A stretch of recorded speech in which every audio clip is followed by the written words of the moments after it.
yooyu bu waxtu bi jotee ñu placé yi nga xam ni kenn ku nekk et c'est ce que nous avons montré. Analyse des résultats. Comment on l'a fait? Et déjà, on vous annonce la couleur du premier slide. Ce présent document présente les résultats des différentes coalitions lors des élections locales du 23 janvier 2022. On y traite en particulier les résultats de la coalition Yewwi suivi d'analyse comparative par rapport aux autres coalitions et particulièrement la coalition Bye Bye. Parce qu'il est dans une partie. Les résultats sont présentés suivant les scrutins de ville. Vous allez voir, département ensuite, commune. Il en résulte que la coalition présidentielle a perdu la majorité absolue et passe de 58% supposé en 2019 à 41% en 2022 sur l'étendue du territoire national, soit un recul de 16% en valeur relative. Si on était à une élection présidentielle, Bye Bye aurait été au deuxième tour avec la coalition Yewwi. Ça, c'est une première conclusion. Mais ce n'est pas la plus profonde et la plus belle des conclusions. Vous allez la voir tout à l'heure. Mais je vais vous renvoyer un document qu'il vous a envoyé le 2 février. J'ai suivi les développements. Mais prochainement, nous avons une élection. Je reste disponible. Je défends le décortiquage du WAD. Parce que nous avons des doo leen bëgg gis li ñu wax wala doo leen gis li ñuy jéem a éviter mais boo leen ma woowee je vais vous aider dans cela parce que nous donnons une approche scientifique. Document boobu très rapidement on va s'intéresser ensemble à un paragraphe bi nga xam ni ci boppam wane na c'est la lettre qu'il a adressée au sein de l'APR. Vous avez tous cette lettre là. Ils m'ont adressé celle de l'appel le 2 février 2022, 10 jours après les élections locales. Intéressez-vous à la deuxième page et au deuxième paragraphe.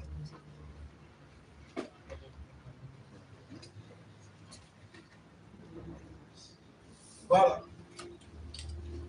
Il dit, passer la tentative d'intoxication de l'opinion nationale et internationale, les chiffres apportent un éclairage heureux à notre victoire, à la fois nette et écrasante.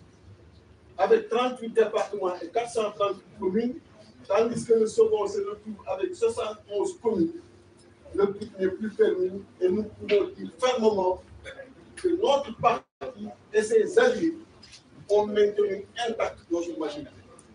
Tout est dans cette fin de phrase. Notre parti et nos alliés ont maintenu intact la majorité. Qu'est-ce qui mesure une majorité? Est-ce que c'est le nombre de communes gagnées ou le nombre de voix gagnées? Vous avez la réponse évidemment. C'est le nombre de voix gagnées. S'il avait gagné ce nombre de voix en termes de communication, pensez-vous qu'il se priverait de mettre le pourcentage avec lequel il a gagné dans cette lettre qu'il nous a adressée? Quand il a dit en 2019 qu'il a gagné avec 58%, même les cafards dans nos quartiers étaient au courant de ce chiffre.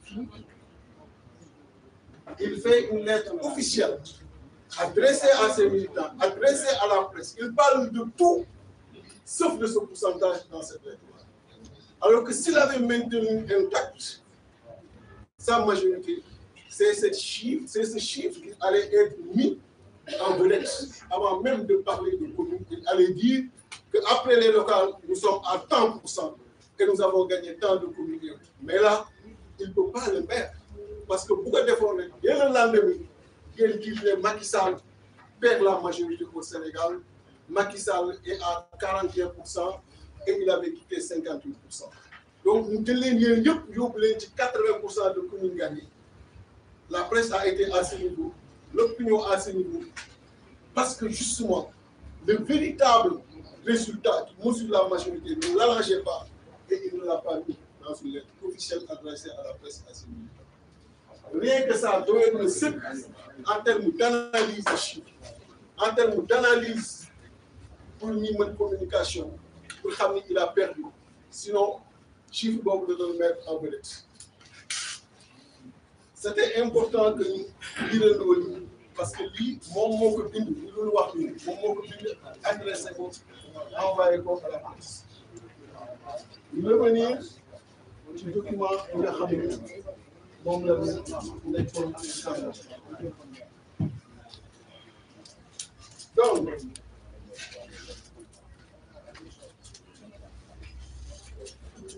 la coalition Yewwi Askan Wi a participé aux élections de ville dans 4 des 5 villes du Sénégal, soit 80% des villes.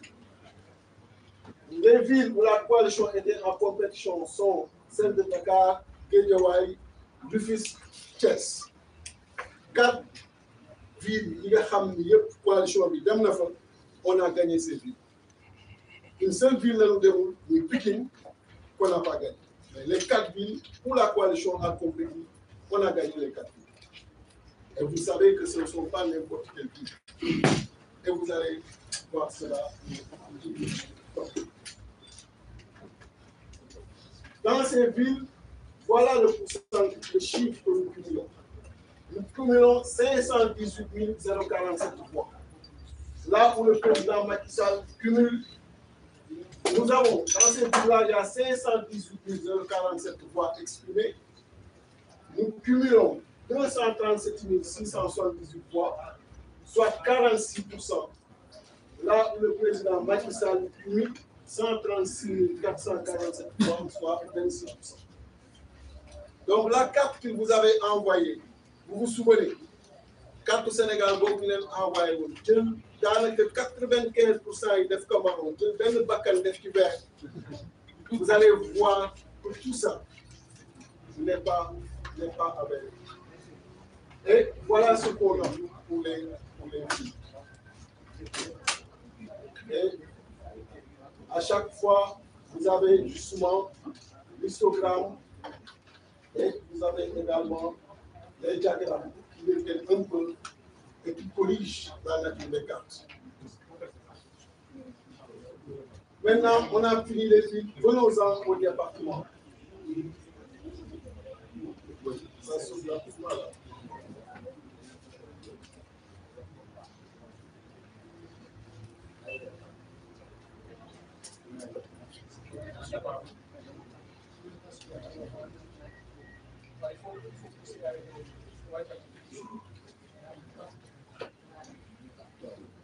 Résultat pour les départements. La coalition Yao a participé aux élections départementales dans 30 départements seulement. Vous avez tous suivi ce qu'il a fait à la coalition. Vous avez tous suivi le travail qui avait été demandé aux préfets et sous-préfets pour invalider les listes de Yewwi Askan Wi. S'il n'y avait pas une équipe prête qui était là, constituée d'experts venus des organisations de Yewwi Askan Wi, on n'en serait pas à ce niveau de présence dans ces élections locales. Donc il a tout fait pour saboter. Et malgré ça, il n'a que 41%. Et on a gagné Kelmassa, Rufisque, Mbacké, Bignona, Oussou, Ziguinchor, parmi les départements que nous avons gagnés. Et si vous suivez le cumul des suffrages de tous les départements où Yao a participé aux élections, ça monte à 1 979 969. La coalition Bye Bye a été avec 798 324, soit 40%. La coalition Yao arrive en deuxième position avec 557 667 voix, soit 28%. Donc un déficit de 12% par rapport à Bye Bye. Ça va être beaucoup plus intéressant après. À chaque fois, vous avez ces tableaux et on va vous les envoyer parce que ça va corriger tout ce qu'ils vous ont envoyé. Mais dans les zones cette année, parce que ça nous faisait rire là, quand on voyait le chiffre et le tableau. Donc, on va avancer beaucoup plus vite. Pour revenir sur les résultats cumulés du département. Nous, on l'a envoyé le premier jour. C'était en 1 500 000 à 700 000. Quand on est parti appliquer, vous vous souvenez, les gens du PDS ont dit non, ils n'étaient pas en 1 500 000, ils étaient en 1 300 000. Le plus qui est envoyé, si vous vous souvenez, jamais je ne le pourcentage de chaque coalition. Ils donnaient juste des chiffres plus rapprochés. L'air n'a donné que aujourd'hui, il y a un rapprochement pour le pourcentage de tout. C'était le site de communication. Pour Waneni, pour Bane Waneni que Dani a beaucoup moins de 50%. Et vous voyez que quand on fait ça, voilà ce que j'avais annoncé au début. Ils en sont à 41%. Là où nous sommes à 24,41%. Mais ce qu'il faut préciser, et c'est tout l'intérêt du tableau du top. Calcul bi ñun biñ koy def dañoo jël boole suffrage fi ñu nekk ak ñun fi ñu nekk. C'est-à-dire que dans ce calcul on a 24%, donc nous avons 41%. Sachez que calcul bi nga xam ni sur l'étendue du territoire national fi ñu nekk ak fi ñu nekk. Mais vous allez voir après bi nga xam ni ñun ñoo fa nekkandoo là où on a complété les 30 départements. Il y avait les listes et nos listes, ils ne les ont pas éliminés. Vous allez voir ce que ça donne comme résultat et l'autre mot, le véritable résultat. Parce qu'ils nous ont éliminés quelque part, et malgré nous éliminer quelque part, comptabiliser ces voix qui font, nous font un peu zéro. Malgré ça, ils sont à 41%. Maintenant, si on va arriver, nous ne pouvons pas démolir. Il y a une piste, il y a le président Macky Sall def tourné ci waxtu bi xam nga ni leer na ni que daal et vous allez voir et on va directement à ce tableau.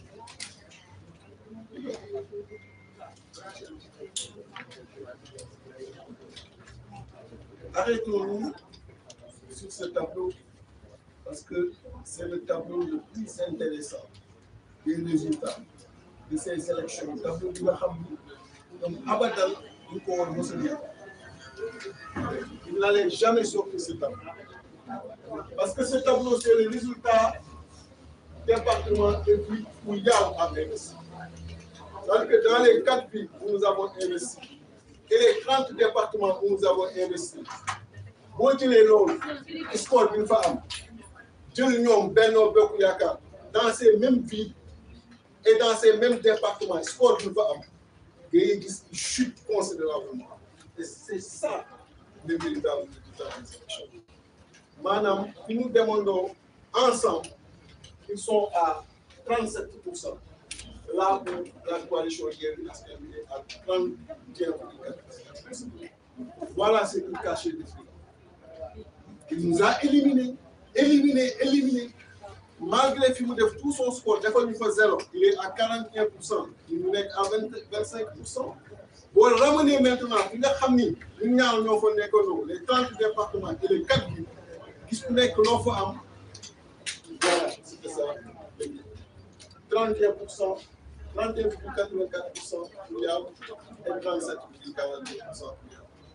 Donc, s'il attaque aujourd'hui, Ousmane Sonko, Khalifa Sall, Barthélémy Dias, teg bët Yewwi Askan Wi xam ngeen ni am na li tax mooy xam na ni la coalition Yewwi Askan Wi la talonné, c'est-à-dire que da ka talonné carrément.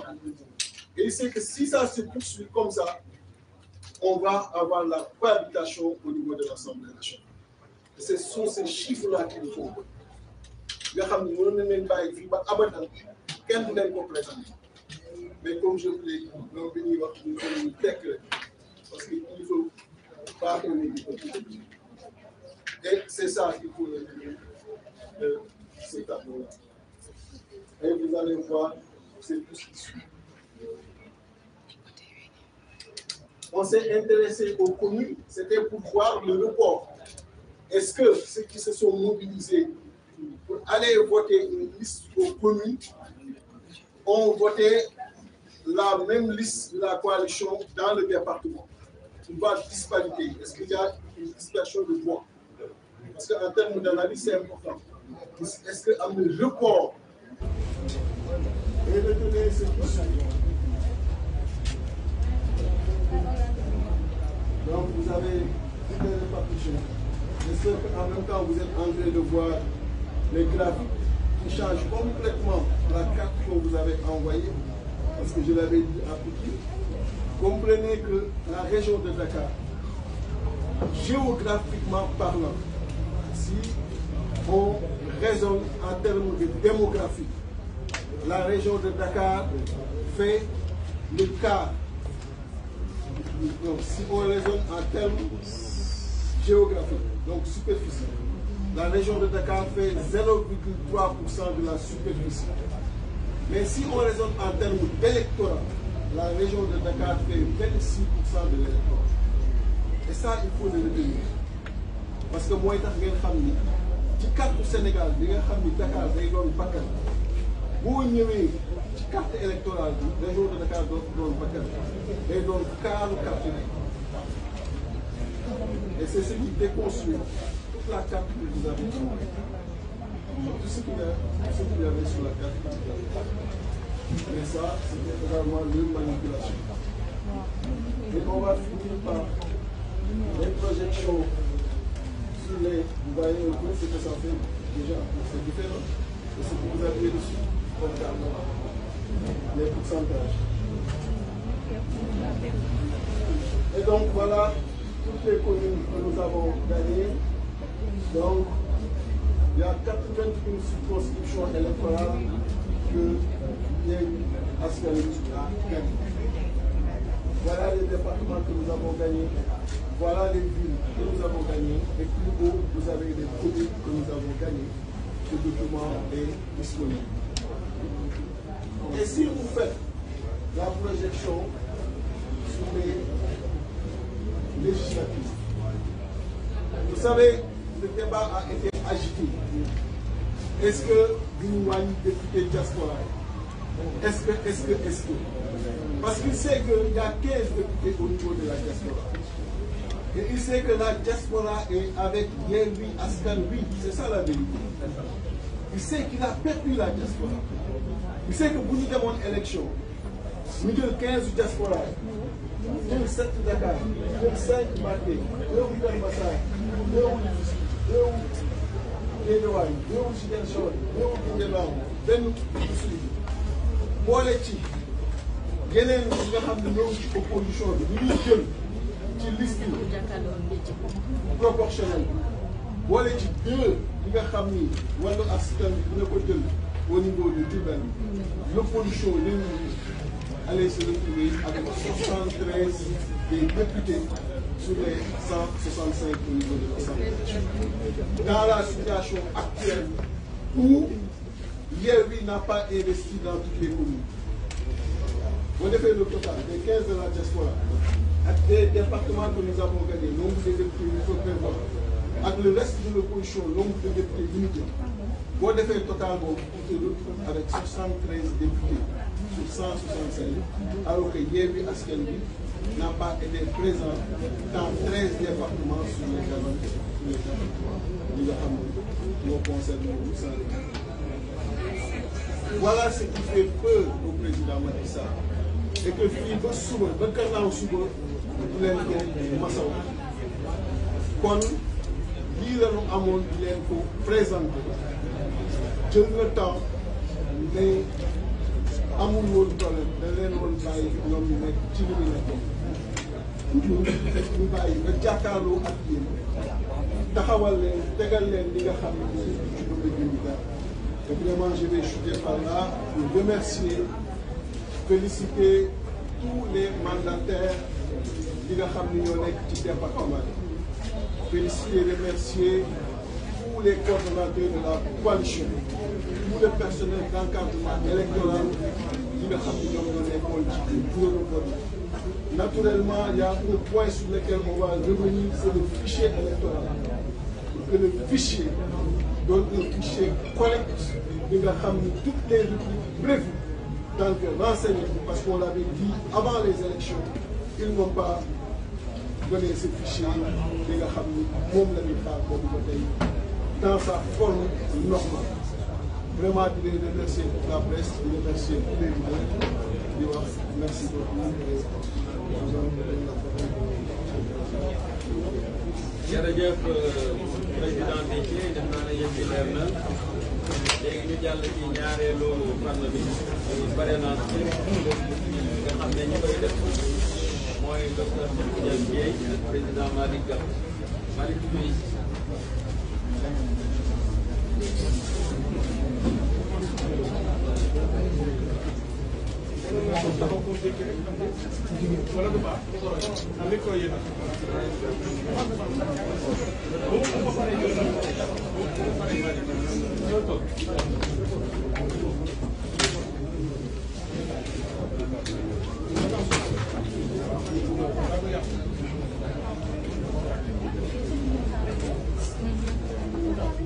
Merci beaucoup, Président Habib.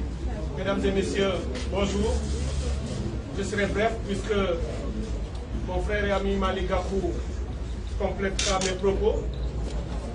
Comme c'est aussi notre premier face-à-face avec la presse et le peuple sénégalais depuis les élections locales, en profiter pour remercier ce peuple-là qui nous a écoutés, qui nous a entendus, qui nous a compris le message de Yewwi Askan Wi, et ce peuple qui nous a choisis. Et c'est ce qui a donné les résultats que Déthié Fall vous a présentés. Vous verrez donc qu'en dépit de la manipulation outrancière de pans entiers de l'administration publique, notamment l'administration locale, en dépit de l'élimination inacceptable, injuste et arbitraire des listes de Yewwi Askan Wi, en dépit de la corruption, de l'achat de conscience et des milliards déversés dans les villes et les villages, Yewwi Askan Wi sort victorieux. C'est ce qui ressort de ces statistiques, de ces élections. Puisque le victorieux, c'est celui qui monte comparé à celui qui dégringole. Même s'il est resté un peu au-dessus, il a perdu. Et c'est ce qui apparaît ici. Et c'est cette dégringolade et la conscience d'être sur une pente irréversible de chute qui a amené le président Macky Sall à imposer, encore une fois, sous sa seule volonté, comme le prince, comme la patrimonialisation et la personnalisation du pouvoir, tout seul, il décide qu'il y aura encore le parrainage au Sénégal en dépit de l'arrêt explicite de la Cour de justice de la CEDEAO. Nous sommes avec un président dont le pays est membre d'une communauté qu'est la CEDEAO, dont les décisions, celles de la CEDEAO, ces règles sont au-dessus des lois nationales. Notre pays s'y est engagé, mais le président de la République Macky Sall décide de violer allègrement cet arrêt et d'imposer le système de parrainage, ce qui est absolument inacceptable. Mais vous comprendrez bien entendu que lorsqu'il constate ce que Déthié vient de présenter, il ne rate aucune occasion pour essayer de s'accrocher à tout ce qu'il peut, y compris donc le système de parrainage. Et on le voit venir. On le voit venir. Ne vous étonnez pas, ne soyez pas surpris que demain, il essaye d'utiliser ce système, comme il a invalidé nos listes, essayer de bloquer encore l'opposition. Mais nous tenons à le dire fermement. Yewwi Askan Wi n'acceptera pas, de jour ou de nuit, que ce système de parrainage soit appliqué et, a fortiori, être un élément constitutif de l'élimination de listes de l'opposition. Nous ne l'accepterons pas. Nous ne l'accepterons pas parce que sur le plan technique, sur le plan politique, sur le plan légal, sur le plan stratégique et même constitutionnel, puisque les décisions de la CEDEAO s'imposent à nous et à nos lois nationales, sur tous ces plans-là, cette décision, sa décision d'imposer le parrainage est inacceptable. Donc, conformément à la décision de la CEDEAO, la coalition Yewwi Askan Wi dit de la manière la plus claire, explicite et audible que ce système de parrainage qu'il veut imposer, nous ne l'acceptons pas et nous le rejetons. Puisque les arguments utilisés par la Cour de justice de la CEDEAO, vous les connaissez déjà. Le viol le plus basique, le plus simple, c'est le viol du secret du vote. Le vote est réputé être secret. Si je suis un citoyen censé voter pour Déthié Fall, et seulement Déthié Fall, si vous me demandez à qui je donne mon parrainage pour qu'il aille à l'élection, je ne le donnerai pas à un autre, je le donnerai à Déthié Fall. Donc de fait, vous obligez le citoyen à dire avant l'élection pour qui il va voter. Et lorsque vous donnez ces informations au ministre de l'Intérieur, qui lui-même est parti, et qui peut donc me retrouver, me retracer, savoir que je voterai pour Déthié, il peut sur une clique de l'ordinateur de son bureau, m'enlever de mon bureau de vote et m'amener ailleurs où je ne voterai pas parce que je ne saurais pas que j'ai été changé. Voilà un des problèmes les plus élémentaires de ce système de parrainage. C'est absolument inacceptable parce que ça viole le secret. L'autre problème de ce système de parrainage, c'est la difficulté de la participation à l'élection qui est un droit. Pour tout candidat, quiconque peut être un candidat, peut être candidat s'il le veut, s'il remplit les conditions. Mais si vous imposez le parrainage avec les taux que vous demandez, s'il y a 80 candidats, on l'a vu d'ailleurs à la dernière élection, c'est parce qu'ils ont appliqué ce système que sur le nombre de candidats pressentis, il n'y a eu que 5. Mais si vous avez tous ceux qui voulaient être candidats, c'est le principe, devaient y aller, il n'y aurait pas assez de parrains pour tout le monde. Donc il y aurait des gens qui voudraient être candidats qui ne le pourraient pas. Et leurs droits seraient également violés. Et vous avez dans l'arrêt de la CEDEAO une panoplie d'autres éléments, nous n'avons pas besoin d'y revenir, puisque notre combat sera politique, et je vais en finir là. Dorénavant, désormais, à partir de maintenant, Yewwi Askan Wi n'acceptera plus à Macky Sall, ou d'ailleurs c'est un combat que nous allons porter, même sensibiliser les autres pays, qu'un chef d'État de la CEDEAO viole allègrement les décisions de la communauté lorsque ça ne l'arrange pas, et lorsque c'est dans son intérêt, il se précipite à aller le faire. Vous avez vu le cas du Mali. Il dit que c'est la CEDEAO qui l'a décidé, même si ce n'est pas l'intérêt du peuple sénégalais, mais peut-être lui, pour bien apparaître aux yeux de ses amis français, qu'il y va, mais lorsque ça ne l'arrange pas, il laisse tomber. Donc au total, j'en finis là pour laisser à Mali. Totalement inacceptable. Nous n'accepterons pas ça à Yewwi Askan Wi, et je vais laisser Mali continuer sur cette question-là, et je vous remercie. Mali, tu n'as pas de parole de Wolof. Pour me donner des Wolof.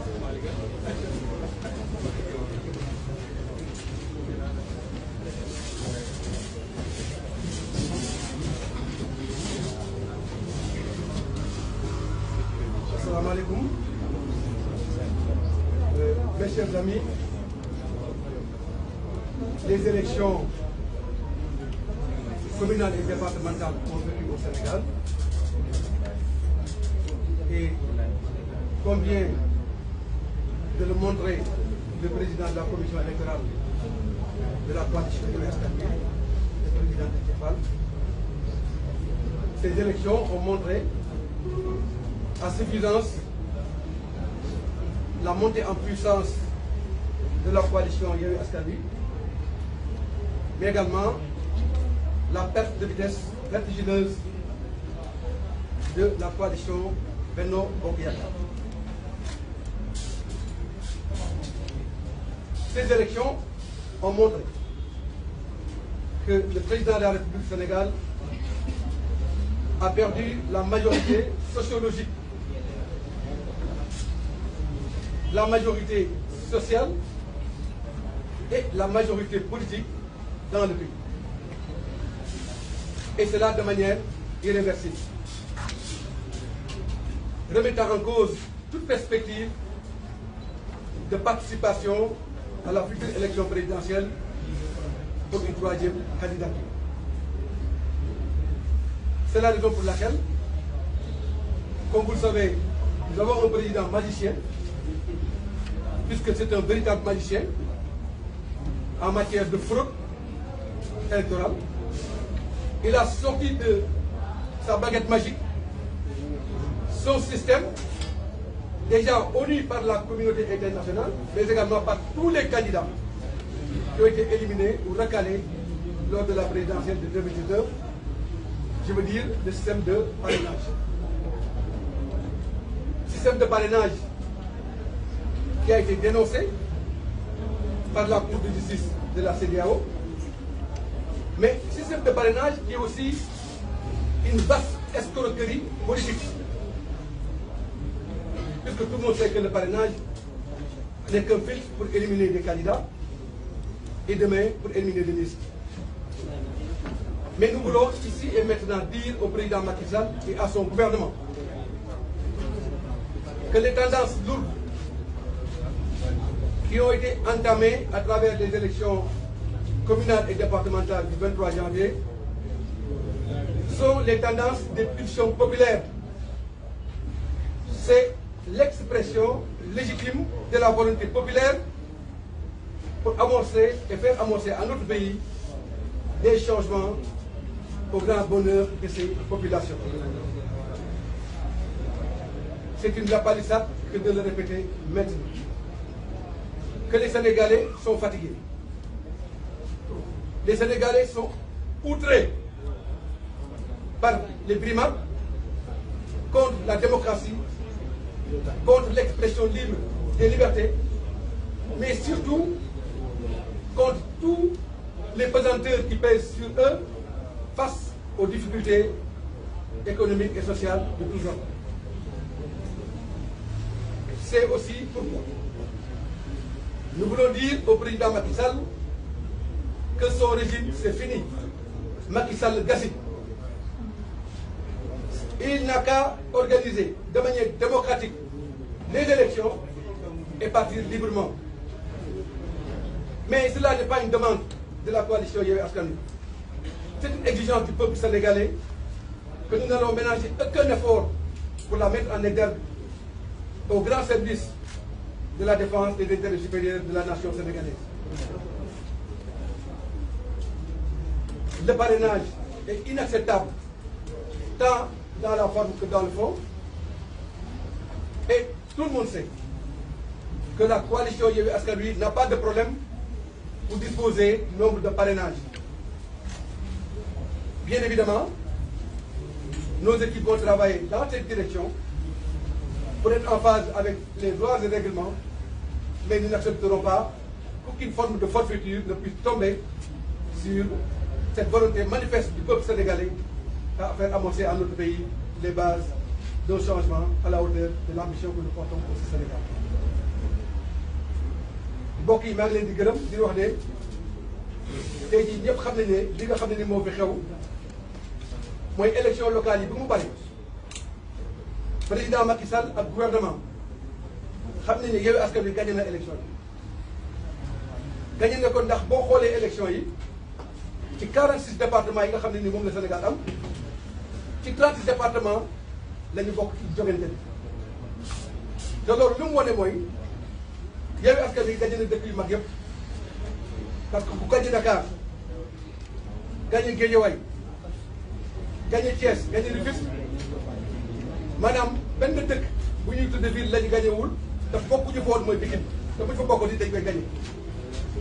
kon nag mën nañu wax ne Yewwi Askan Wi jël na réew mi Sénégalais yi jox nañ bopp Yewwi Askan Wi Sénégalais yi wóolu nañu Yewwi Askan Wi Sénégalais yi yaakaar nañu Yewwi Askan Wi.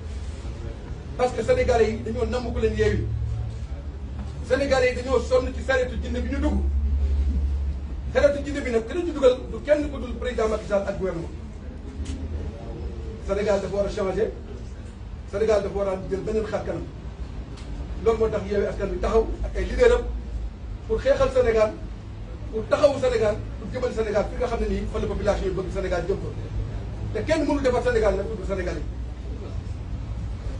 loolu moo tax président Macky Sall daal di ne ñu xet ci saagu saay-saayam boobu système parrainage bi nga xam ne nii génnewoon na ko fii 2019 ak la mu jur système boobu li muy indi mooy ay jeexi jàq ci réew mi système boobu li muy indi mooy lépp loo xam ne nii day yàq xel ak bëgg-bëggu askanu Sénégal loolu moo tax ku bëgg nga nekk candidat liste mu bëgg éliminer aussi dina trouver moyen pour éliminer la ñi koy wax ne moom président Macky Sall nekk lu ëpp tuuru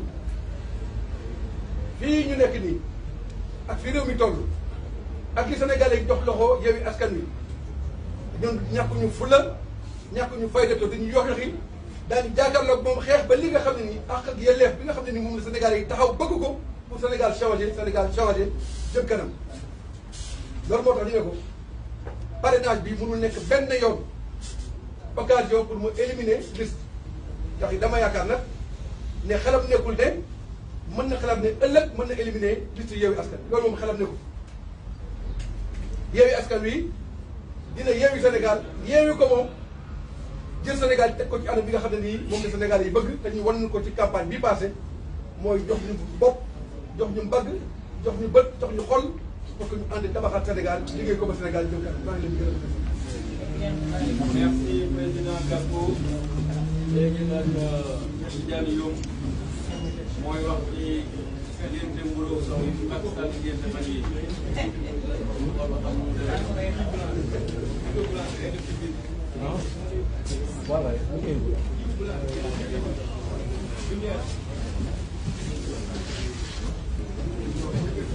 Bonjour mesdames, messieurs les journalistes. Comme on le dit souvent, quand le mensonge prend l'ascenseur, la vérité prend les escaliers. Même si elle met beaucoup plus de temps, elle finira toujours par arriver. Et cette vérité est arrivée aujourd'hui. Au vu des explications que l'honorable Déthié-Fall vient de vous exposer, vous vous rendez compte que la coalition Yewwi Askan Wi a infligé une véritable, une cinglante raclée au président Macky Sall et à sa coalition Benno Bokk Yakaar. Au sortir de ces élections, au lieu de faire profil bas, le président de la République et sa coalition s'est adonné à cet exercice, celui d'essayer de divertir l'opinion nationale et l'opinion internationale, en faisant penser qu'il était majoritaire sur l'échiquier politique. Et les explications que l'honorable Déthié-Fall vient de donner prouvent à suffisance que le président Macky Sall et sa coalition Benno Bokk Yakaar a perdu cette majorité factice qu'ils avaient fabriquée en 2019. Au lieu de se rendre compte du rejet de la population, du rejet des Sénégalais, à travers ces élections, il a voulu simplement surfer sur cette belle victoire des Lions de la Teranga, cette victoire du peuple sénégalais. Mais ce qu'il n'a pas compris, le peuple sénégalais est un peuple mature, qui ne se laisse pas divertir. Il a, à cette occasion, invité l'opposition, effectivement, à la coalition Yewwi Askan Wi, qui a répondu, un véritable républicain, puisque ce que la coalition avait mis en exergue, c'est cette festivité, cette joie, cette union nationale. Mais même dans cette volonté d'unir tout le peuple sénégalais, le président de la République n'a pas pu être. Pourquoi? Puisque ce n'est pas de sa nature. Nous considérons qu'il aurait pu permettre à toute l'opposition d'échanger avec les Lions, ce qu'il n'a pas fait, puisque ce n'est pas sa nature. Après cela, il a voulu rester toujours dans cette dynamique en organisant cette inauguration du stade qu'il a lui-même donné le nom du président, l'ancien président Abdoulaye Wade. Et pour ceux qui vont vers Diamniadio, vous vous rendrez compte que ce stade ne s'appelle pas le stade Abdoulaye Wade, mais plutôt le stade du Sénégal. Pour encore vous dire que c'est quelqu'un qui ne fait que du Gundian, comme il a tendance à le dire. Comme il avait dit qu'il avait arrêté de faire du Gundian, mais c'est plus fort que lui. Il n'y peut rien, c'est sa nature. Ce stade, ce qui est important, nous ne devons pas nous focaliser sur l'édifice.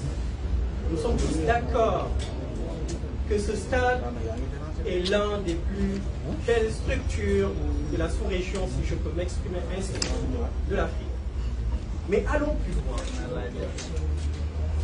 dans quelles conditions ce stade a été construit?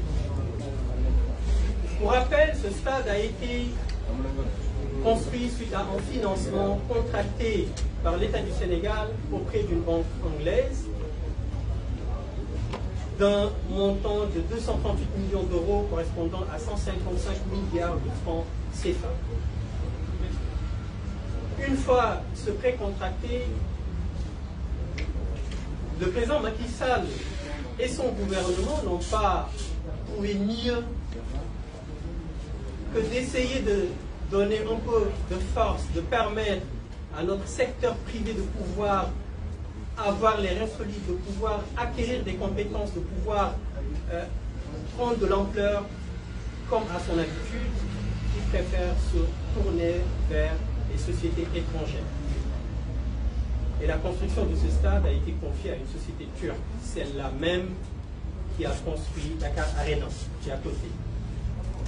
Tout cela pour vous dire que c'est un président de la République qui n'aime pas son peuple, qui n'aime pas le Sénégal, qui n'aime pas les Sénégalais. D'autant plus que l'intérêt général, l'intérêt des Sénégalais ne l'intéresse pas du tout.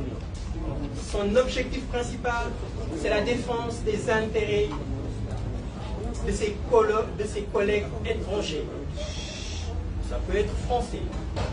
Comme vous le savez bien, nous avons au Sénégal plusieurs multinationales étrangères, parmi lesquelles des multinationales françaises, qui réalisent des bénéfices et qui rapatrient chez eux. Et Macky Sall, au lieu de renforcer le secteur privé sénégalais, fait tout à fait l'inverse et favorise les entreprises étrangères au détriment du secteur privé sénégalais, du secteur privé national. Et donc vous comprendrez que ce président qui se targue être un républicain est loin de l'être. Il n'aime pas son peuple, il n'aime pas le Sénégal, il n'aime pas les Sénégalais. Ces élections nous ont permis de comprendre une chose. Maintenant, les Sénégalais, une bonne partie des Sénégalais ont pris conscience de la stratégie du président Macky Sall, celle de les considérer comme un bétail électoral. Un bétail électoral pour la simple et bonne raison que la conception qu'ils ont, étant donné qu'ils ne défendent pas l'intérêt général, ils ne défendent pas l'intérêt des Sénégalais, ils les marginalisent, ils les laissent dans leur souffrance, ils attendent à la veille des échéances électorales pour aller les voir avec des coûts de millions.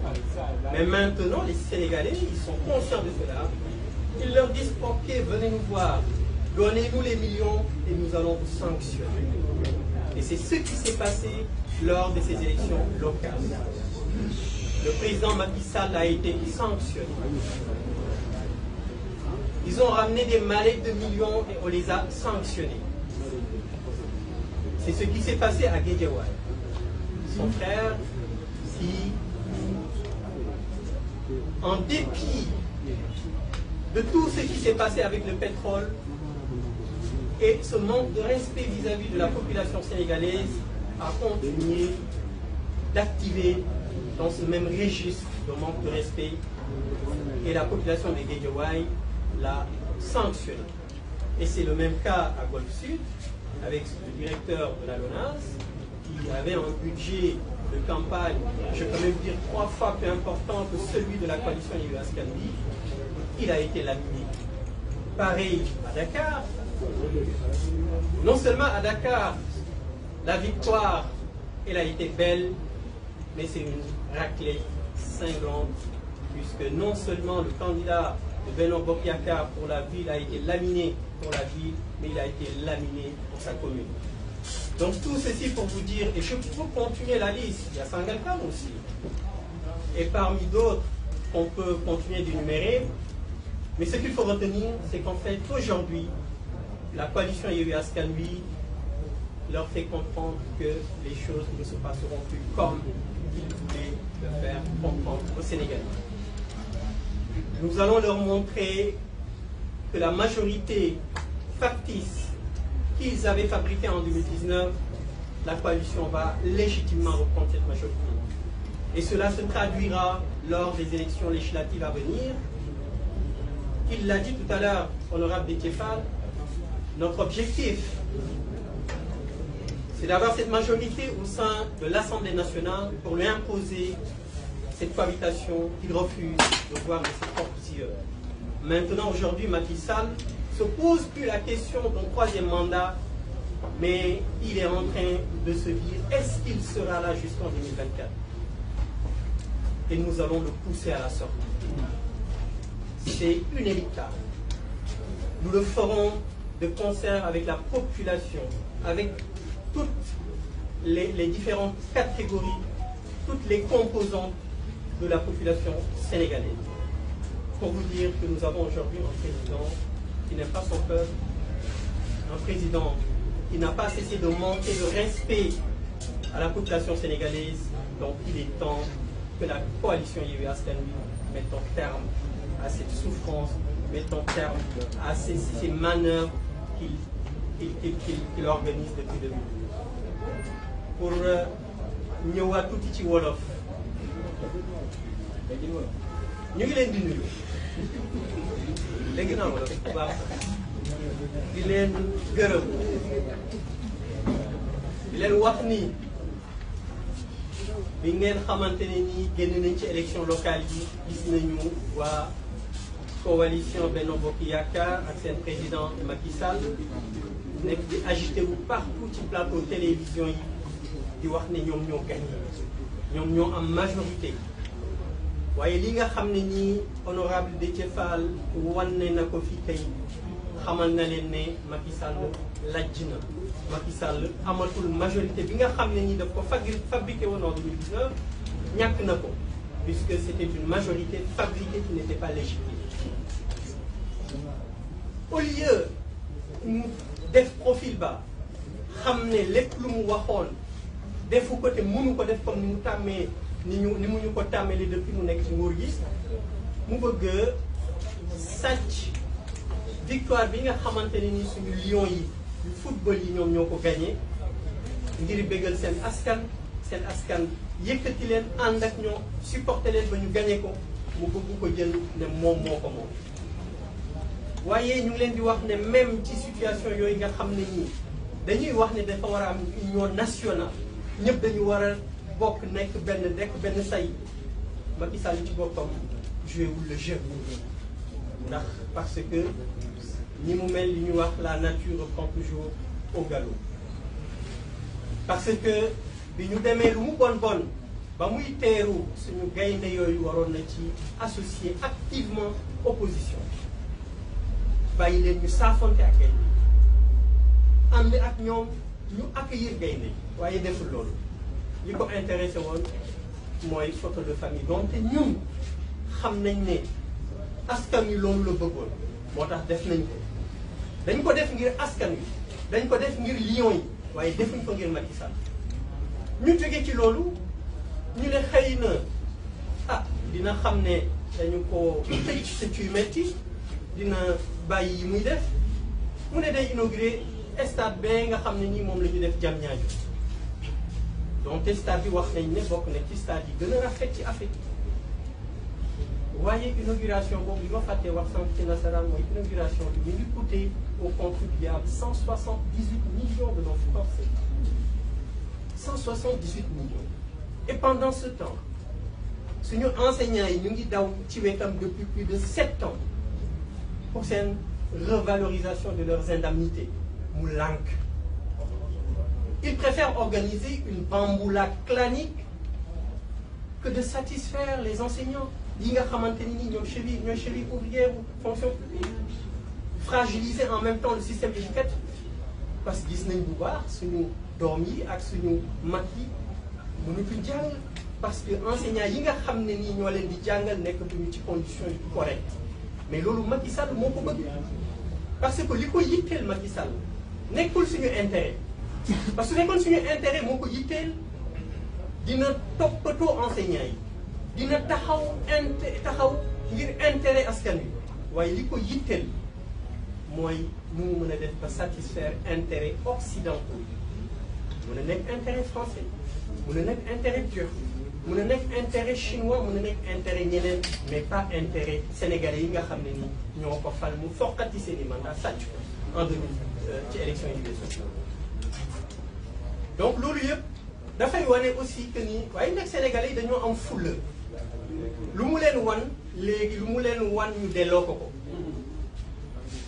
ndax tàmmul puisque ne xam nga lu nit su lu nekkul sa yitte doo ko farataal comme intérêt sénégalais yi nekkul yitteem farataalu ko dafay bàyyi ba ñu ne ak élection mi ngi ñëw mu jël li nga xam ne ni moom la sénégalais yi yëpp am dem di leen ko delloo tant mieux mu ngi leen koy delloo waaye heure bu ñëwee di leen ko delloo sénégalais yi dañ ko naan andil jël ko à bras ouvert ne ko nag dinañ la tëj danañ la sanctionner et loolu la ñu jàng ci élection yi donc une bonne partie de nos concitoyens, de nos compatriotes sont conscients d'une chose, que Macky joxu leen cër Macky faalewu leen Macky respecté wu leen Macky wormaalu leen daf leen considéré comme benn bétail électoral boo xam ne nii da ngay bàyyi ba élection ñëw rek pour xontal ko loolu nag dana dakk Yewwi Askan Wi lii ñu posé premier acte la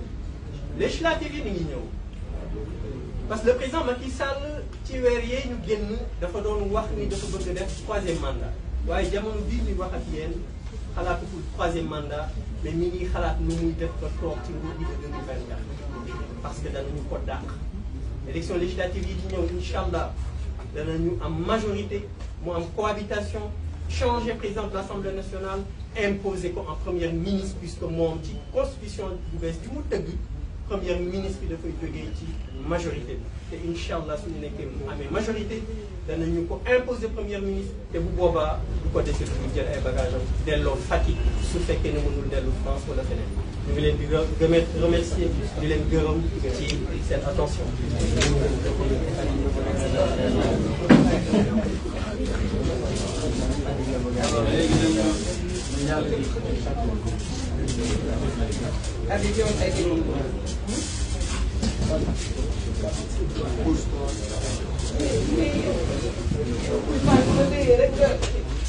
léegi ay dem woon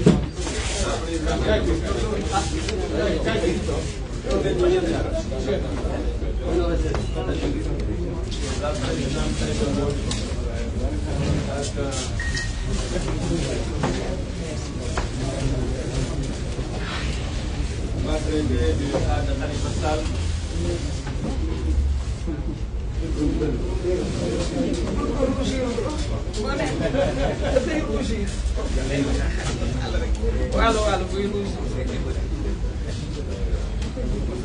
Je vous remercie, mesdames et messieurs de la presse,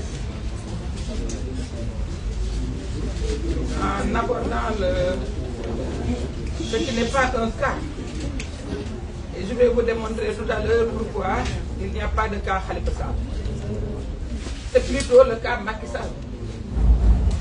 C'est-à-dire celui qui a ses humeurs et selon ses humeurs décide de qui participe et qui ne participe pas aux échéances officielles. M. Khalifa Sall est ici présent. Il se trouve être le président de la conférence des leaders de Yewwi Askan est sorti d'une épreuve douloureuse, injuste, un complot organisé. Il est sorti heureusement indemne de ce complot parce que son casier judiciaire est vierge. Il a versé sa caution lors des élections présidentielles de 2019. Il a obtenu son quitus fiscal. Et comme vous le savez, c'est à partir de cela qu'il est autorisé à organiser son parrainage. Lequel parrainage lui octroie des fiches. Comme vous le savez, son fameux parrainage a des supports officiels qui portent le nom du candidat. Et tout cela émane du ministère de l'Intérieur l'organisateur principal des élections. Alors, pourquoi on a accepté la posture de M. Khalifa Sall? Pourquoi on lui a délivré son quitus? Pourquoi il a disposé de tous les documents dont il avait besoin pour aller au parrainage? C'est seulement après le parrainage, et surtout encore le parrainage, parce qu'il y a à redire, est-ce que finalement Khalifa n'avait pas fait peur après le parrainage, qu'il a décidé de disqualifier Khalifa Sall, à l'époque, candidat de Taxawu Sénégal. Nous allons aux législatives prochainement, dans 4 ou 5 mois. Il se trouve qu'entre-temps, Khalifa Sall s'est octroyé d'autres galons, à savoir président de la conférence des leaders de Yewwi Askan. Quel honneur, mais quelle charge. Président de la conférence des présidents de Yewwi Askan Wi, pour qui connaît Yewwi Askan Wi, je pense que Yewwi Askan Wi ne va pas se laisser faire. Yewwi Askan Wi ne peut pas se permettre de laisser M. Macky Sall, selon ses humeurs, organiser la disqualification de son président et peut lui interdire de participer aux prochaines élections. C'est pas possible. C'est pas possible. Et je pense que si je vous dis que c'est pas possible, ça veut dire que ça ne se fera pas. D'autres ont déjà porté le combat, à savoir le M2D, pour ne pas le citer. C'est le mouvement pour la défense de la démocratie. En son 6e point, a été explicite. Il n'est plus question de disqualifier des acteurs qui ont le droit de participer aux échéances électorales. Il peut tenter de le faire. Ce n'est plus pareil. Il n'est plus seulement le leader de Taxawu Sénégal. Maintenant, c'est un autre Khalifa Sall qu'on a en face. Comme vous le savez, nous avons averti, parce que nous avons essayé de parler à nos guides religieux, qui nous encouragent à préserver la paix. J'ai beaucoup aimé un titre de ce matin, un journal qui a titré Tivaouane, le Khalife appelle à la consolidation de la paix. Yewwi Askan Wi pose le problème des dossiers politico-judiciaires de Khalifa Sall, Barthélémy Diaz et Ousmane Sonko. C'est vrai. C'est vrai, nous l'avons posé. Parce que ku bëgg jàmm da ngay def jàmm. waaye Serigne Cheikh Tidiane Sy Al Maktoum daf ni woon bu jàmm xewee ku wax ay yaatoo waaye ku jëm ci yow ak ay boo defee jàmm yaa tooñ, parce que lu mu la def yow lu mu la def yow la. dafa am nag lu fi xewoon 2019 te bi muy def xew 2019 tegu ko fenn lu dul làqatu def ko ci panier rejet.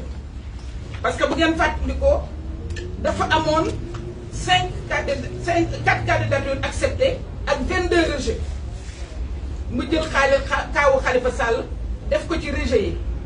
bu ngeen ko seetloo sax ba le lendemain la ñu door ne non Khalifa amul problème mu parrainage mais problème mu dossier judiciaire. waaw koo xam ni yow yàlla dogal na sa casier judiciaire dara newu ci vierge na. koo xam ni taxaw nga versé sa caution ba versé woo ko par la poste demul fenn da nga ko versé CDC nga ko dugal. CDC di démembrement de l'État ñu accepté ko nga jox la say këyit jox la say fiche de parrainage yooyu document officiel la nga am sa quitus fiscal war a nekk candidat ñu bàyyi la nga parrainé ba parrainage yi jeex.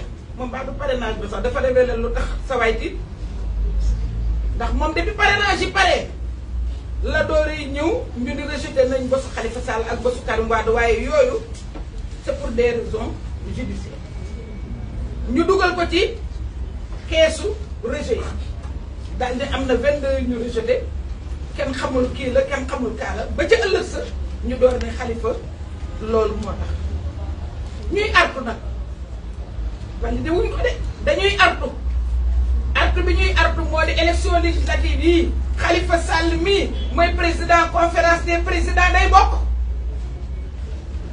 élection législative yi ku ko déggul jottali ko ne ko Khalifa Sall day bokk xëy na ba muy président taxawu Sénégal mën nañoo def lu leen neex tey nag Yewwi Askan Wi moo portel Khalifa Sall candidature am ci législative am nañu ko porté woon waaye boobu du même contexte bi ñooñu démocratie la ñuy défendre parce que lii dafa bokkul ci démocratie bokkul teguwul ci yoon donc M2D comme que dañuy toppatoo dañuy défendre démocratie ci Sénégal loolu moo tax ñu porté woon ko ci seen point 6 gannaaw bi ñu porté lu concerné Sonko ci point 3 bi ba pare parce que booba sax waxuñu Khalifa rek dañ ne Khalifa ak monsieur Karim Wade tey nag M2D mu ngi leen di wax ne décidé na ni président conférence des présidents même su bëggul bu Yewwi Askan Wi c'est vrai que ma préciser ni président de la conférence des présidents bu Yewwi Askan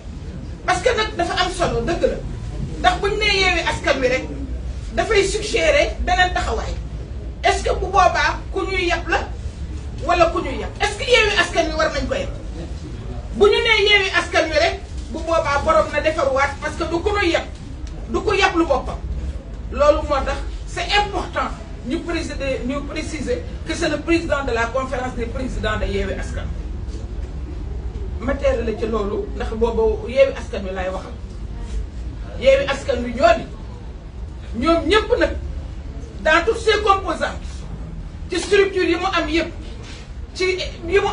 ci collectivité ya mu nekk yëpp fii ak diaspora ñu ni président Macky Sall dootuñu la may ngay def lu la neex Khalifa Sall mii dafay bokk ci élection yi incha allah ndaxte mënuñu waxtu wu nekk ngay def dara ñu déeti nangu dévoyé nga conclusion wu CEDEAO wax nañ ko léegi du ma ci dellu si waat diaspora bi ba nga jàppee ni am nga ci doole da nga ñëw daal di ne député de la diaspora jàpp ni 15 yëpp yaa leen di moom la ca jot a rëcc sax jaaxal na la tey bi nga xamee ni moomatoo diaspora bi nga ni diaspora bi nañ ko wàññi wala ñu dindi ko du fi amee mu ngi ci yoon wi ndax seeni carte yaa ngi ko téye def nga rétention de carte au niveau de la diaspora commission yi nga xam ne ñoo waroon a wër def révision yi nee nga benn commission du wër parce que ministère bi amul xaalis loolu defal lu la neex waaye lii moom am na ci loo xam ne dootuñu la ko may dafa taxaw ndax Khalifa Sall mii loolu samay wax la man dama nekkoon maire moom mu nekk maireu capital te mbootaay gi ñu amoon muy association internationale des maires francophones maireu capital bi ak président des maires ñoo ciy bokk mais Sénégal ñu ni comme am na parité dañu mayoon ñun ñeenti maire yu jigéen ñi ñu bokk ci ma ànd ak moom AMF balaa de la doyen di wax dara laaj ko te ba léegi aan ci loolu la nekk kuy maireu Paris ku nekk moom ngay jàpp ni mooy sa point focal au niveau de l'Afrique waxuma la Afrique de l'Ouest ma ànd ak moom CGLUA marocain yi ñoo ñëw seet si ma ci sama suite ni ma dañu bëgg yow mi nekk sénégalaise nga taxaw wax te booba ministre des collectivités nga fa woon Machin Sarr boobu moo nekkoon ministre des collectivités yàlla dogal waxuñoo ak moom man mii lañ wax ni ma Khalifa bëggatu ci dara booba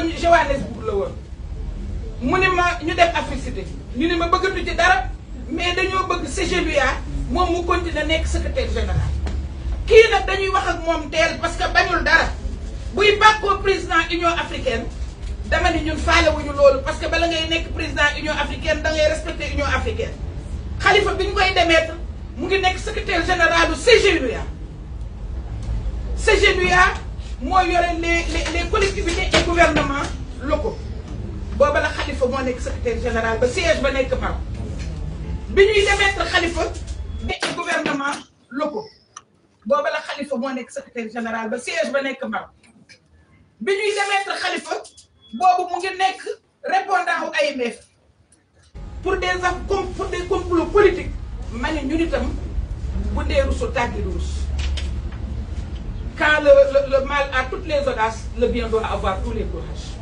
moo tax dinañ ko dénoncer dinañ ko wax fii wax ko kër sëriñ si wax ko ci mbedd mi roote ji ko ci robinet ba demee ko marché naa ne ko attaque.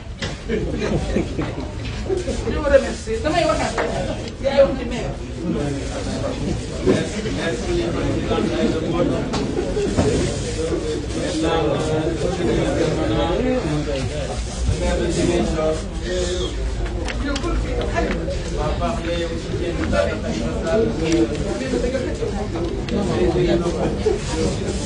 Un avocat a besoin d'avoir beaucoup de dossiers.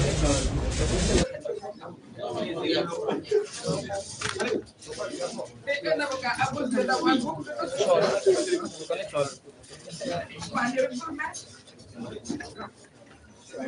jërëjëf merci mbokk yi asalaamaaleykum ñu essayé tënk pàcc bi ñu ci jox muy drama kii dugg dina xaw a dellu si tuuti ci yeneen ñaari pomp yu gaaw bu ci njëkk mooy fës na ni nguur gi ñàkk na élection locale yi loolu dama bëgg Sénégalais yëpp xam ko parce que dañoo def ñoom campagne ak wax ju bëri ñaare nag élection buñ ci génnee ki ñàkk mooy ëpp li muy wax te bu leen nag ñu génn ci élection locale rawatina nguur gi yor nekk ci télé yi nekk ci rajo yi naan dañuy génn ay chiffres ak ay tableaux chiffres yi ñu leen présenté nag te nañ ko séddale publier ko du lu ñu mën a dindi lu toll ni tarfataay ci koo xam ne nag nee nga ñetti at ci gannaaw yow amoon nga 58% boo doxee ba tey ñu naan est-ce que sa 30% mat na wala matul loolu defet mënu ko wees kon nguur gi ñàkk na Déthié Fall sax dégg naa ko mu naan coalition bye bye xam naa bye bye mooy lañ def rek voilà kon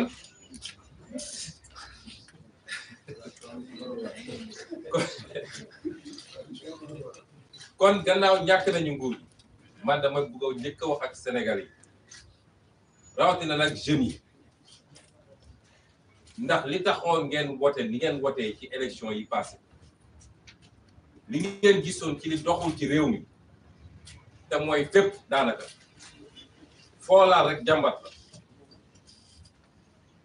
li ngeen doon xeex ci càcc alalu réew mi nekk fii ci nguur Macky Sall ak jaay doole gi nekk fii ci nguur Macky Sall ak ñàkk gis-gis ñàkk vision ak ñàkk programme bi nekk ci nguur Macky Sall ak tayle gi ñu tayle réew mi ba doomu réew mi mënu fi am teranga lu dul waa bitim réew rek la ñuy ceebal nga boole ci nag suñu koom-koom rawatina li ñuy wax ressource naturelle alal gi ñu yàlla jox ci loo xam ne kenn ci ñun fenk ko mu jël ko jaay ko tayle ko moom ak rakkam loolu taxoon ñu dajale ko yépp ngeen voté massivement contre Macky Sall ak son gouvernement loolu daf fee dañut tey la waalo gën a ay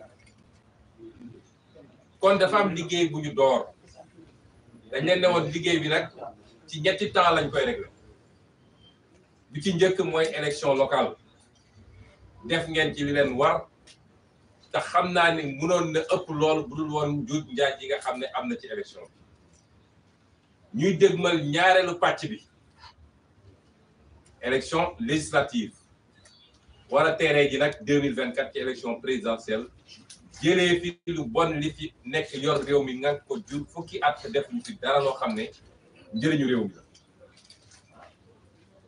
kon bu leen gaaw a addi bu leen jàpp ni mbir mi mat na waaye surtout buñ leen ëlëb foofu lay ñëw ndax dañu bi mu jógee ci élection bi xam ni daanu na ba xalam dafa lancé li ñuy wax contre offensive te contre offensive bi nag yéen samay mbokk jeune la ci njëkk a visé yéen la ci gën a visé moo tax suñu nee gagné nañu Coupe d'Afrique Sénégal yëpp a kontaan mag ak ndaw waaye ndaw moo ci ëpp bànneex parce que sport ndaw moo ko faral gën a di intéressé wu di ko seetaan di ko topp xam joueur yëpp xam seen CV xam fu ñuy football xam fu ñuy fanaan xam lu ñuy lekk kon loolu occasion loolu boo xam ne Coupe d'Afrique moment fort le temps fort la pour la jeunesse de ce pays waaye Macky Sall gagné Coupe d'Afrique peuple sénégalais moo gagné Coupe d'Afrique bu ko kenn askanale donte mooy président de la République dinañ ko ne félicitation waaye kenn ku nekk ci ñun war nañ ko wax mun a félicitation parce que kenn ku nekk supporté nga ñaan nga encouragé nga ñàkk nga ci kanamu télé bi wax footballeur yi nag waxuma seen affaire mais comme temps fort jeunesse bi la mu ne am naa almet gi ma doon wër boobu ba léegi pour taal dëkk bi almet boobu jot naa ci moo tax ma ne yéen ndaw ñi bu leen seetaan ba ñu wëlbati seen xel ñu tekki tuuti mu ne ubbi na ab stade wax ji nag léeg-léeg mu xaw a ñagas waaye nañu déglante ak xel dafa am solo parce que Sénégal bu euphorie amee mooy ñëpp riirandoo rek ku ne gisewu mu noonu rek ñu ne ak moo soxal déedéet soxal amul ab stade baax na lool waaye am na lu ko gën bu dee loolu am na ba noppi stade doog a ñëw wasalaam nit da ngay xàmme lan mooy farata lan mooy sunna ak lan mooy afdal da ngay xàmme lan mooy wareef bu mënul ñàkk lan mooy loo xam ne luñ la santaane la donte santaane bu dëgër la ak lan mooy ngëneel dong boo defee baax na boo deful dara topp la ci mais bàyyi fi farata di daw ci gannaaw luñ la recommandé wala loo xam ne ngëneel la njuumte weesu ko fan la suñu mbay toll ci réew mi barki démb maa ngi CRD Ziguinchor ci gerte bi ñëpp a ngi naan su chinois yi ñëwul du baax chinois yi ñëwul bu baax ana Sonacos fan la mbay mi toll fii Sénégal lan moo tax mënuñu am autosuffisance ba nga xam ne li ñuy jéggaani ci biti ñu mun ko am fii te ñëw 2017 kenn dootul jéggaani ceeb 5 ans plus tard tey lañ gën a jéggaani ceeb fan la ñu am ay usines ak ay industrie yoo xam ne la ñuy bay ak la ñuy def ci leneen ba ci suñu ressource naturelle dañ koy transformer fii def ci valeur ajoutée mun ko génne ci réew mi ñaata la ci Macky Sall inauguré ci fukki at yi li fi amoon sax rey na ko far fan la suñu napp toll suñu càmm toll suñu leneen ak leneen lii mooy vrai débat yi moo tax yow ndaw mi may waxal keroog bi nga demee ci stade ba kontaan lu jiitu loolu nga taw ci gannaaw équipe nationale bi kontaan boo delloo sa kër ba toog laajal sa bopp kañ laay am xëy ba mun a yor sama bopp jàppale samay waajur parce que loolu rek mooy farata laajal sa bopp kañ la réew mi di dox ni mu war a doxee ba saa yu ma jógee war a faju dinaa mën a faju ci njëg bu néew nag laajal sa bopp kañ ngay toog bu ñu ne njàng bi baax na rawatina école publique lu dul toog nañ ñu ñeenti weer juróomi weer ci at bi jànguñu lii mooy réew du ay lu ñuy def rek pour fësal ak na tàppe ci bëtu nit ñi loolu nag lañu war a yeggali bu ngeen dajee teg moom dégg naa dafa commencé comme nee na am na fit fan yi dafa commencé jokkoo waaw laaj leen ko yi li tax ndaw yéen mu leen am liggéey na ci tontu fukki at ñu jox la ko réew ab stade ak ab train ak ab terrain basket ak ab arène de lutte nga def ci ay milliards yoo xam ne danga ko leb gis ngeen jëf ku ñu fal rek dina def dara PSF bi njëkk ne def na fi dara PDS ñëw def fi dara moom dina fi def dara waaye coow li du est-ce que ki ñu jiital def na wala deful kooku su deful dañ koo war a wàcce ci saa si waaye bu dee def na lii la ñu war a laaj askanu Sénégal lay wax bu ci njëkk mooy est-ce que li mu def priorité la ci réew mi fi ñu toll ci réew mi est-ce que lii la ñu gënoon soxla que leneen ñaareel bi est-ce que def nañ ko ni ñu ko war a defee mooy est-ce que du lu jaroon fukk ñu jaay ñu ko ñeent fukk te looloo am ci stade bi ndax stade bi ñu defal Maroc moo ëpp place foofu stade bi ñu defal Côte d'Ivoire moo ëpp place foofu te benn jaru ci li ñu jaay suñu stade ba pare piste athlétisme sax mënuñu ko am ci stade tey suñu bëggoon organiser compétition internationale duñ ko def foofu 155 milliards te moo ne boo defoon 20 milliards ci stade l'Amitié am stade bu bees tax parce que loolu tubaab yi koy jox ñoo ko daan lii ngay def parce que ñun suñuy entreprise ñu ngay waaj a daanu il faut nga jox ñi jox la xaalis nga jox ñu marché bi ñu delloo si xaalis te duñ ci fay impôt moo tax il faut ñuy waxtaan ci réew mi bañ topp rek ma riirandoo bi ñaareel bi mooy xalangu na ba daanu ñëpp xam nañ ko ñun nag am na lu ñu yàlla jox ci ay maire yooyu nag la ñu bëgg a wax waa Sénégal maire yi ak président conseil départemental ni ñun diisoo nañu ñun suñu biir ba jël suñu décision ni ñun dañuy taxawal suñu propre association des élus locaux xam ngeen am na lu fi nekk tudd AMS ñu ne moo dajale woon les élus locaux ñun duñ ci bokk association Macky Sall la mënuñu amal njëriñ waaye li ñu yàlla jox ci ay maire ak ay président conseil départemental muy 81 juróom-ñetti fukk ak benn dañ leen di dajale ñun taxawal suñu kuréel te gëm nañ ni kuréel boobu nag mooy représenter les élus ndax association maire boo xam ne département Mbacké new ci ville de Thiès ak ay commune d'arrondissement new ñu ci ville de Rufisque ak ay commune d'arrondissement new ci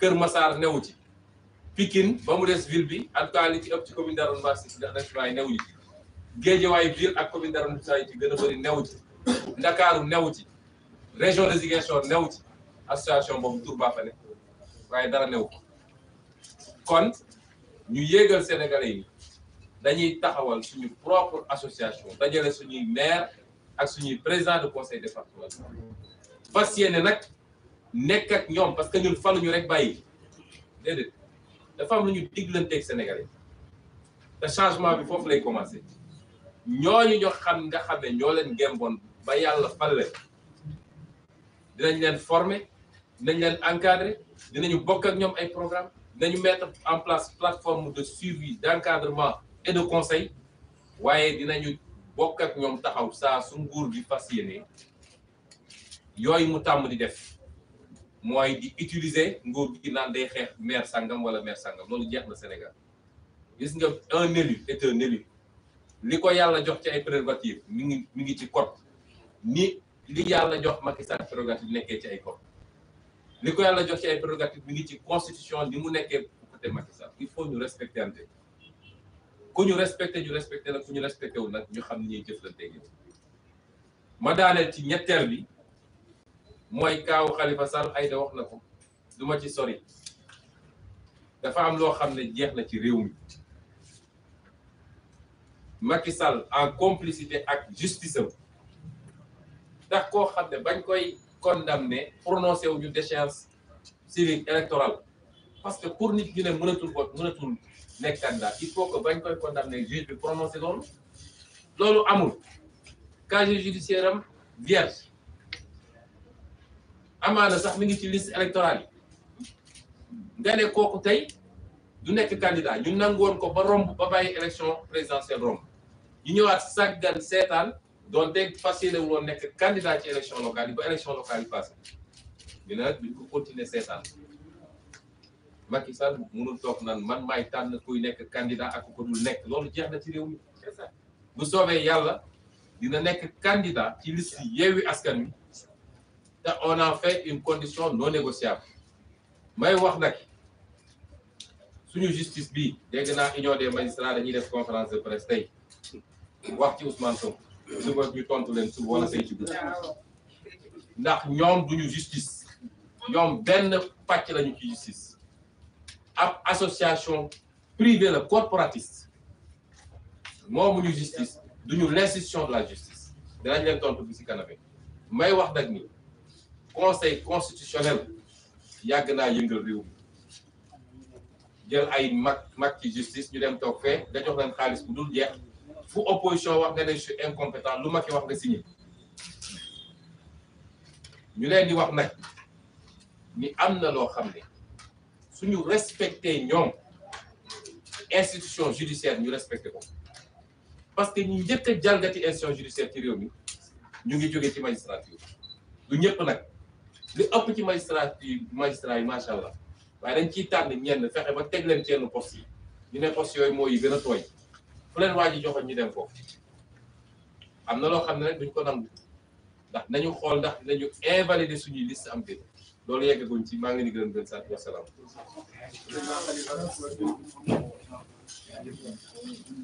Mata yi ci français parce que Sénégal ñëpp dégg nañu wolof. Voilà, merci beaucoup à ñi gërëm ñëpp di sant Aliou yow yaa war ñëw non bien alors dama bëggoon rek ñu sant ñëpp gërëm ñëpp parce que performance yi nga xam ni moom la Yewwi Askan Wi am kóolute askan wi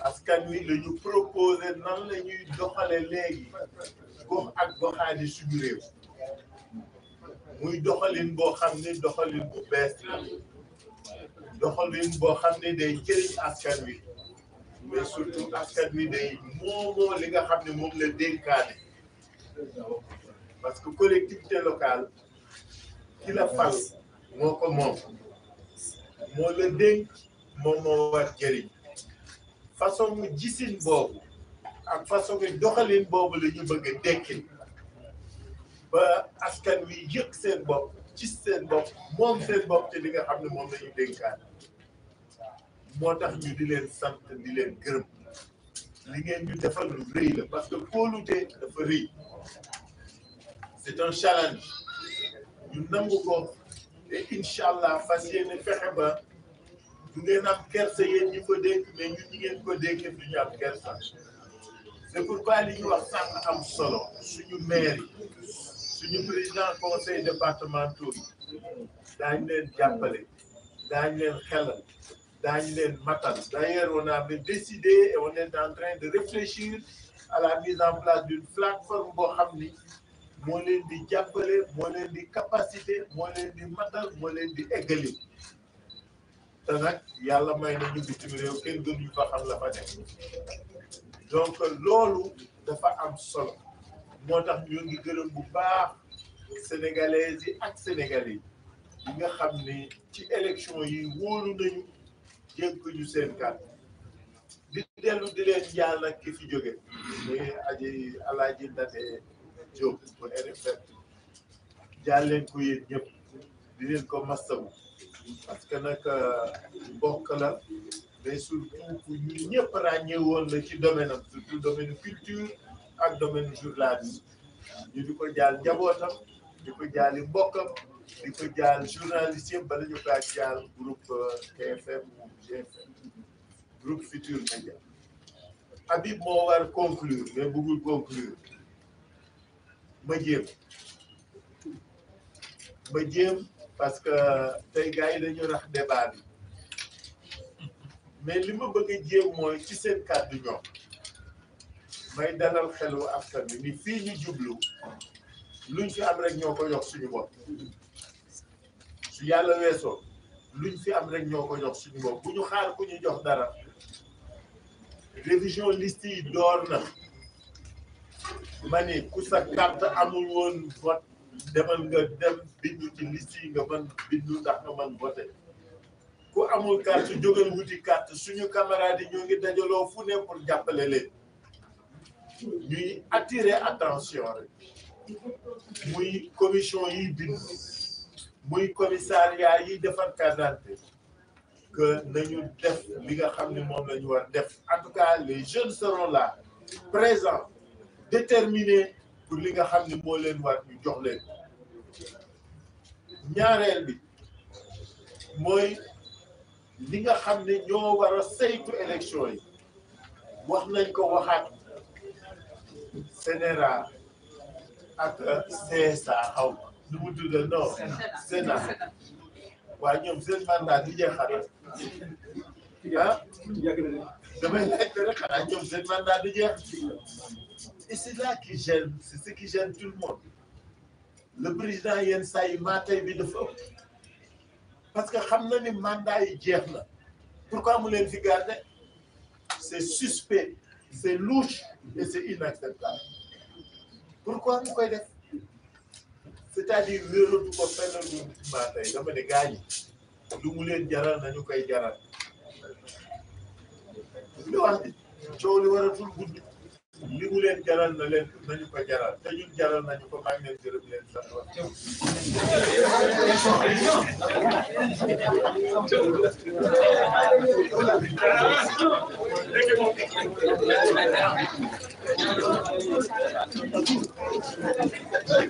Oui.